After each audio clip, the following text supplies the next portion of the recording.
Game roll.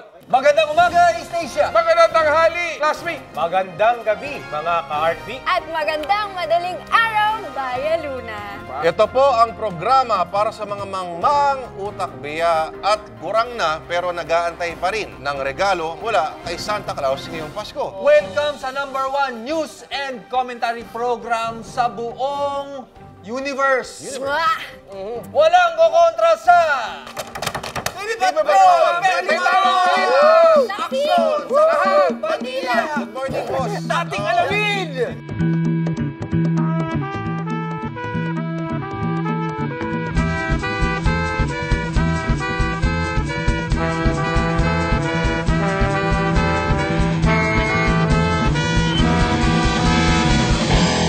Sa ulo ng mga namamaga at nagnananang balita, lalaki, pinagyabang na hobby niya, ang mang-rape!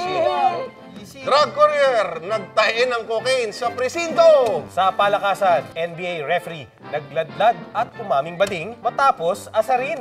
Sa balitang abroad, balikan natin ang makasaysayang pagkakapanalo ni Pia Wurtzbach sa Miss Universe 2015. At sa komentaryong kupal, hihimay natin security and counter-terrorism expert ang naging diskurso sa social media sa pagkakapanalo ng pambato natin sa Miss Universe. Lahat tayo may kanya-kanyang hobby. May mahilig sa music, may mahilig sa sports, o kaya mahilig mambaba. Nako, sino naman yan? Ramon Bautista. Bad yan, bad. Pero sa Cubao, isang adik ang arestado at ang kanyang hobby, mang-rape. Kasamang tao. Narito ang report. Walwal at wasak ang lalaking ito sa presinto sa Cubao. Meet Beethoven Delmar Jr., 25 years old. Bad boy na bad boy ang peg. Tall, dark, and manyakis. Suspect siya sa panloloob at tangkang panggagahasa. Ang ungas, proud pa sa katarantaduhan niya. Bago ako ngayon pumasok sa bahay na yun, nakadroga na ako, nakainom na ako. Ngayon, pinasok ko yung bahay, kumuha ko ng kutsilyo sa kusina, naganap ako ng kutsilyo. Sabi ko, na mo, pag hindi ka sasaksak ko sa'yo ito, papatayin kita. Ay nako, yan ba ang sinasabi niyong in fairness, at least honest? Ang kanyang tinangkang gasain, pinsan pa raw niya. Ano ba pangalan nun? Pero wala na raw kamag-anak kapag matindi ang tawag ng laman. Can you describe your kamanyakan in one word? Mabagsik, oo, mabagsik na. Dagdag niya, hobby niya ang manggahasa. Pag lasing ako, talagang tamang manyak ako eh. Talagang hobby ko, mang-rape talaga, man-rape. Matapos sumigaw, ang biktima ay kumaripas palabas ng bahay ang kupal na si Delmar. Hindi nagtagal ay nahabol rin siya ng mga pulis. Pero swerte pa raw siya. Swerte pa ako, kasi hindi pa si Duterte yung nakaupo. Kung si Duterte, wala na, finish na. Finish him! Maaksyon! Ramon Bautista, News 5, Kontrabando. Napakasamang tao naman. Yaki! Ang sama. Napakasamang tao niyan. Ano ba dapat ang ginagawa sa mga ganyan tao? Ano dyan? Ire-rape. Dyan, nabibigyan na agad ng hustisya yan. Nag-hostisya agad Oo, yan. yung mabilisan. Tulad na. Tuturbohin yan sa loob ng preso. Ganyan. Kailan ba nagsimula na usang maging hobby ang panggagahasa? Nung nasa school siya, di ba? Siyempre, may mga slambok na. Who is your class? Favorite color? Hobbies. Rape. Ano ka? Na? Paano tumatak sa isip niya yun? Kaya marami ang may gusto ng death penalty dahil sa mga taong ganyan. Ano ba? Ano ba ginagawa dapat pag ganyan? Ikis-kis na lang dapat sa Pader. blade. Yung mga bird nila. Pag sobrang manyakis. Masama naman kasi yun. Ibang hobby na lang gawin niyo pag nalalasing. Sumulat kayo ng tula. Sumulat kayo ng kanta. Wag lang kayo mga rape. Sa mga tumitira ng cocaine, ewan ko na lang kung sisingutin nyo pa yan kapag napanood nyo ang balitang ito. Isang foreigner kasi ang nahulihan ng daan-daang cocaine pellets. Ang kaso, ang ilan sa cocaine ay nakuha kay Kuya na galing sa tae niya. Narito na ang report! Welcome to the Philippines! Imbes na sa Boracay o sa mga world-class na hot spring sa Pansol, sa kulungan ng PDEA ang bagsak ng Venezuelan na ito. Galing Abu Dhabi ang nakilalang si Andres Rodriguez. Ang ganda ng pangalan, parang bida sa telenovela. Nabisto sa NAIA ang mga kaduda-duda na laman ng kanyang bagahe. Meron kaming nakitang mga tinatawag na indicators or red flag. Doon sa kanyang gamit, meron kaming nakitang mga kondom, laxative at yung mga gel. Baka naman kinky lang si Kuya. Dinala sa Philippine General Hospital ang suspect para ipa-x-ray. Dito na tumambad ang nasa 100 pellets ng cocaine sa kanyang tiyan. ngayon. Parang white rabbit lang dahil sa dami ng cocaine sa kanyang Tommy Lambino na jerback siya at binulwak ang mga droga. O mga kuya, dahan-dahan lang, baka may mga tae pa yan.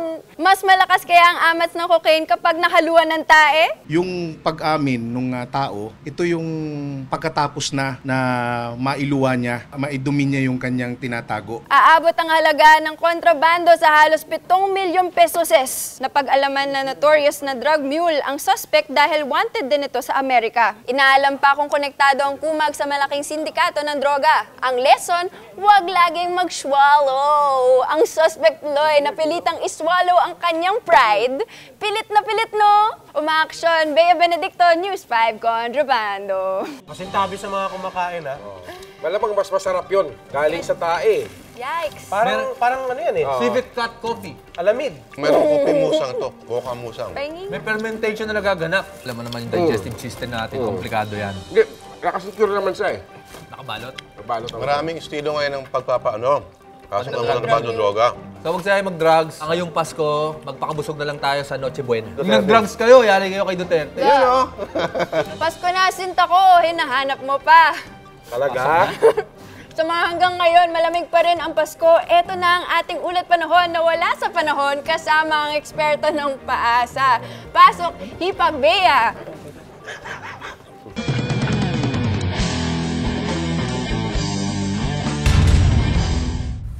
Merry Christmas! Maligayang Pasko po sa inyong lahat. Hatid ko ang weather report na mas tunay pa kay Santa Claus. Ako yun. Kaya sorry sa mga walang regalo dyan. Naughty kayo kasi naaway nyo kami dito sa kontrabando. Sa wakas, nagparamdam na rin ang malamig na ihip ng hangin.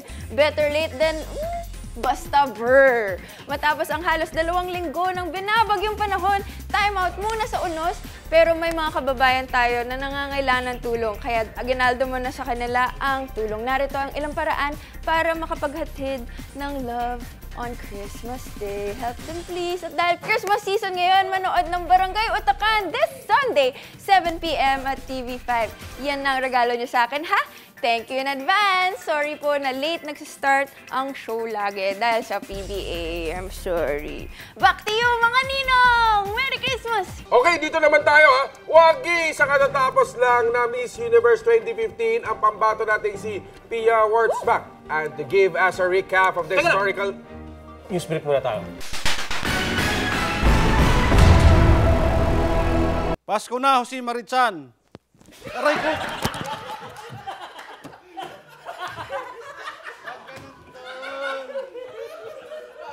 Pakal lang, Epe, isang bagsak lang.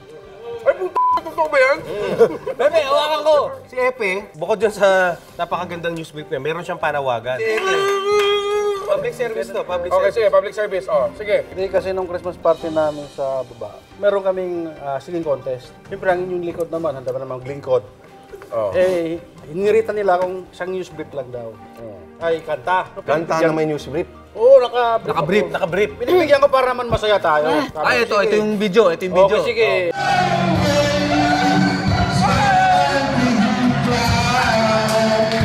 So, ano panawagan mo ngayon? Panawagan ka na ngayon? Ay, nanawagan na lang ako sa mga... Sabihin mo sa may kanila. mga birthday, may mga party, Christmas party. Bridal shower, gano'n. Bridal shower. Oo, shower.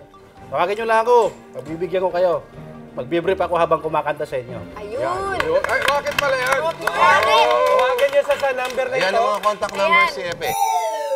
Wagi, sa katatapos lang na Miss Universe 2015, ang pambato natin na si Pia Wurtzbach. And to give us a recap of the historical event, we have Anderson Cooper, live in Las Vegas, Nevada, USA. Hello, Anderson. What's up, motherfuckers? Are you having a beautiful day? I am sure. I'm surrounded by beauty and brains here in Las Vegas for the Coronation Night of Miss Universe 2015. Just like me, beauty and brains as well. I love it. Miss Philippines Pia Wurtzbach was crowned Miss Universe after wowing the judges. But her winning moment was overshadowed by controversy. Host Steve Harvey mistakenly announced that Miss Colombia was the winner, when in fact, she was the first runner-up. Oops, awkward. It was perhaps the shortest Miss Universe reign in history. Better luck next time, girls. Miss Philippines was eventually given the crown and sash and maybe gift certificate from Pure Gold. Pia did great throughout the pageant. She looked stunning in her national costume and evening gown. She looked hot in her swimsuit with her bouncy mammary glands. And most of all, she answered well in question and answer portions. You go, girls! I'm 1000% sure that millions of Filipinos, especially those like me, who are members of the federations, are in cloud 9 right now, since they are big fans of beauty pageants. Even their president, Noynoy Aquino, must be thrilled since he and Pia did once before. Yo, naughty, naughty boy. Congratulations, Miss Philippines. Mwah! Mwah! Yung mga first, second, third, andito lang. Yung Miss Universe nasa kanan. Nasa kanang dulo. Hindi ko alam anong klaseng bangmang ka para hindi mo mabasa itong napakalaki. Ang laki-laki ng font ng Miss Maliit Universe. lang. Hindi siya maliit, malaki. Kumpara mo sa mga font ng dito. Yun nga kasi, dahil dito nakaposisyon, yung hinawakan nakaganto. Oh, ganun ang hawak. Oh. Ay, mangmang. Perfect storm ng maraming factor. Hindi yan iisang Dami, factor. oh. May Siyempre. design factor, may human error, May pressure panghusga. din. Kumpleto yan. Kaya hindi na makakalimutan tong Miss Universe na to. Dahil first year to na naging component ang social media. Ano kaya mangyayari? Kunyari nagkabaligtad. Ang nagkamali. Tayo ba'y magiging gracious? Nako, Na loser? Pilipinas pa. Diyos Tayo? ko. Nako. Ilang milyong Tayo, bakla. galit tayo sa pang-discriminate. Ang Naku. sangkabakalaan ng Pilipinas. Diyos ko, Diyos ko. grabe ang pagiging racist natin. Ay, nako. Nako. Hindi lang yung Pero, bakla. bukod sa racist Lalaki, tayo, babae. ayaw natin dinidiscriminate tayo. Pikon Pero pa ang tayo. lakas-lakas nating discriminate. Tulad na lang yung mga Bisaya. Eh, ang tingin ko dyan, dapat siguro magbubuo na tayo. Mula sa isang beauty queen, ito pa ang isang reyna na eksperto sa paghigop ng lakas. Ito na si Bart para sa sports segment na Kumakalembang Ball.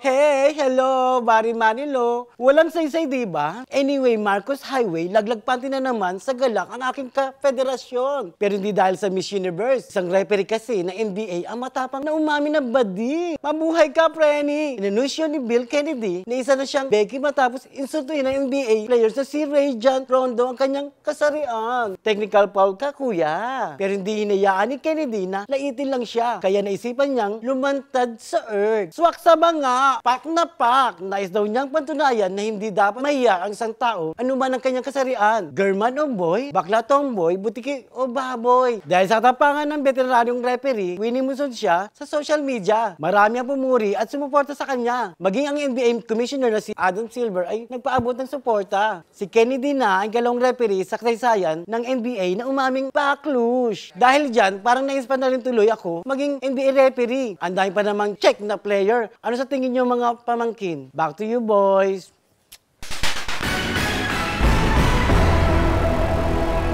1, 2, 3, 4 mga kapatid. Kung sa Miss Universe, meron mga top 10, top 5. Top 5 din tayo. Sa numero 5, ang sagot. Diyos ko, ito pa rin. Hanggang Pasko. Ito yung pangalan Walang ko. tigil. Secretary Jun Labaya, sagot niya sa matinding traffic ngayong Pasko. Sir, sabi ng Senator po, matupid na daan pero matraffic. Matraffic naman daw. Super daw. Super. Matawa ka na lang, sir. Confirm ba, sir? Alin. Ano, sir? Sino nga bang singer nagsabi nun? Tawanan mo lang problema. Freddy Aguilar. Tawanan mo. Sinusunod lang siguro niya yung payo ni Freddy Aguilar. Na-meet mo na ba yan? Di pa, may solusyon ako sa traffic. Gawing lagyan ng coding yung Pasko. Bawa, ikaw, ano ka, May ka. Tsaka ka na magpasko. June, yung Huwag iba. ka muna bumili ng regalo. Oo, ganun. Yung bigayan ng bonus, makuha mo naman eh, di ba? Sabi pa. Bawa, ikaw, May. Ari Rivera, pang August ka. Pwede ba ikaw Pasko February traffic eh. 28 or 29? Ang Pasko ko? Ang Pasko mo. Bakit? Para ano, di magpasko, leap year. Okay. Sa numero 4, ang pang Miss Universe sa sagot ni VP Binay sa tanong kung anong wish niya ngayong Pasko. Peace on earth. Peace on earth. On earth. On earth. World peace na yan, imposible yan. Imposible yan. Palagay ko, posible naman ang world peace, kahit panandalian lang. Pag wala ng tao. Hindi, kahit sandali lang. Yan yung point ng world peace, di ba? Parang romantic love yan eh. Unachievable yan kapag lahat ay legal. Mas parang ano yan, Ang calm romantic before the storm. love, okay yan kapag bawal. Sa numero 3, ang awkward moment ni Senadora Binay o si Secretary Leila de Lima. Sino kaya ang mas nakakaalam ng lyrics ng Ama Namin?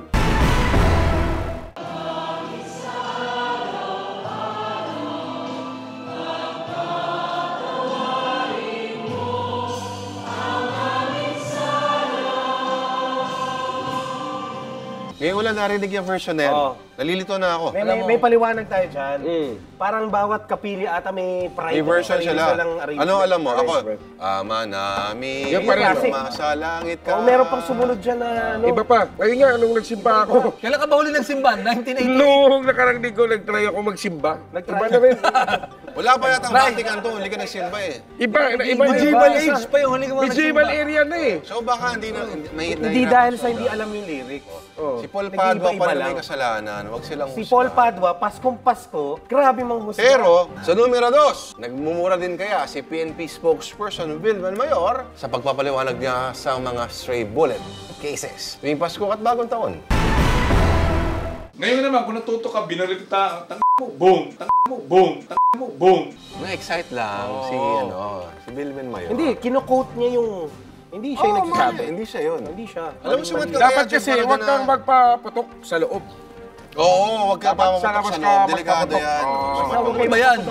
Baril, wag baril. Kahit anong bagay, wag puputok sa loob. Kunyari, labintador, sa loob ng bahay, maraming delikado yun. Yung mga paputok na yan, Sa labas dapat yan, last alam- year na yan ngayon, ha? Last year na yan. At ang nangunguna sa ating top 5 sa edisyong ito, ang highlights sa pagbabasket ni Marojas.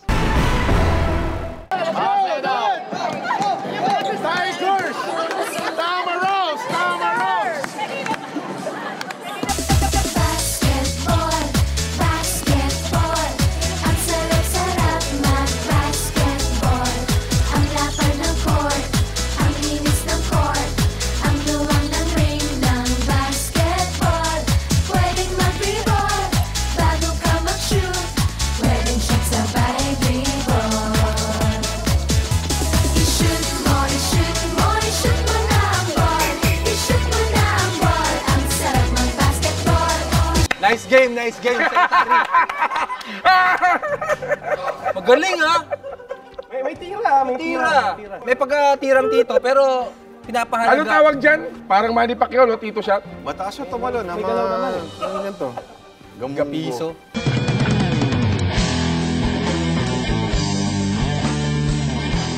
Ako po, si Neroso Kupal, isang sikyo at komentarista. Kinakatawan ang angkan ng mga kupal sa isla ng Bohol. Hindi ang magkupal na komentarista sa social media. Lalo na ngayong nanalo si Miss Universe Pia Wurzbach, idol. Ang dami na namang kupal. Kagaya na lang ng komintong ito sa Twitter na isang dating makakaliwang congressman na itago natin sa pangalang TD Casinio. Sa sagot ni Pia sa question and answer portion, ang sabi niya, and I quote, pag-uwi ni Pia, she should be briefed by Gavrila on the issue of US troops in Philippines to help her get a better perspective. Anak ng malanding pilay na pato naman. Natural, pabor sa Amerika ang sagot ni Pia para makuha ang simpatiya ng mga kurado sa Miss Universe, di ba? Ayan tuloy, nasuplak siya kay Itil Buba. Imagine si Itil, kahit nasa na ang utak niya, may sense ang sinabi niya na trabaho ng mga congressman ang issue ng EDCA at may mahigit 30 segundo sila para talakayin yan. Mabuhay ka, Itil. Kasi naman, moment ito ni Pia. Huwag na kayong kumoryo. Buti pa ang komunistang si Juma. Kahit nagpalaki ng bayag sa Netherlands, hindi niya sinira ang moment ni Pia. Ang hirap kasi sa mga mangmang, ang dali ninyong mangusga at mamuna pag nasa keyboard. Kayo kaya ang mag-high heels ng 4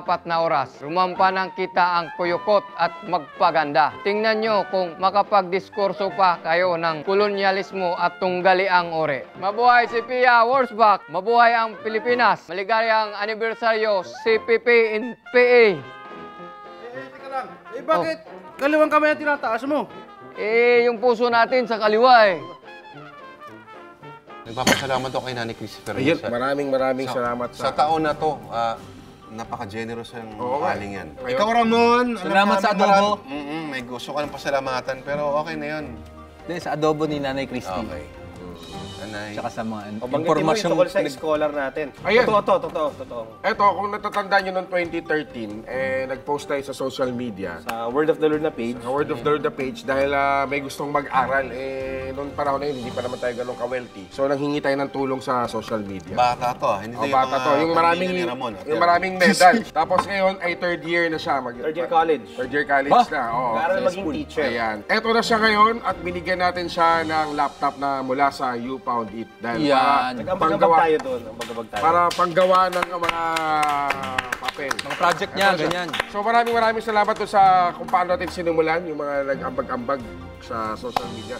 Salamat sa inyo. Importante na matutukan niya yung pag-aaral niya na seryoso siya. Malay mo, may mga susunod tayong mga scholar dyan. O yan! O ngayong araw na to, naka-upload na ang pelikulang Mrs. Recto, si Regine Velasquez yan. Ano yung mga eksenang abangan dito para sa mga naka-predata? Hindi, ito, hindi lang hugot yung pinag-uusapan dito, filosofiya yung pinag-uusapan dito tungkol sa kaligayahan.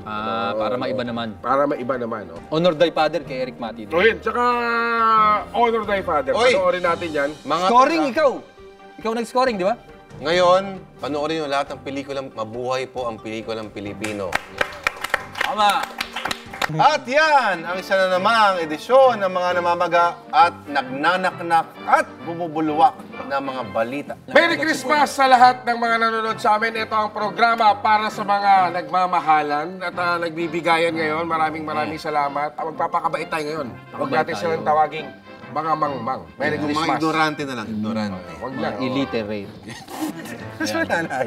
Ang tunay na diwa ng Pasko ay pagmamahalan, pagbibigayan, at syempre pag-alaala doon sa nasa itaas. Sa ngalan ni Lord De Vera, R.A. Rivera, June Sabayton, si Bea, si Bart, si Epe, at si Kupal. Ako po si Ramon Bautista. Na bumabati sa inyo. Kasi Pasko, di ba? So, swabe lang siguro. Swabe lang.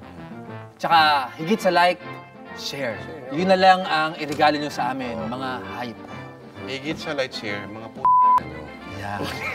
Bon, dahil Pasko ngayon, I love you tol. Love you tol. Yung bigote mo. I love you tol. I love you tol. Mag-group hagan tayo. Mali. Fist bump, fist bump. Huwag kayo mag-fist bump pa. I love you tol. Merry Christmas! Walang kokontra sa... Go!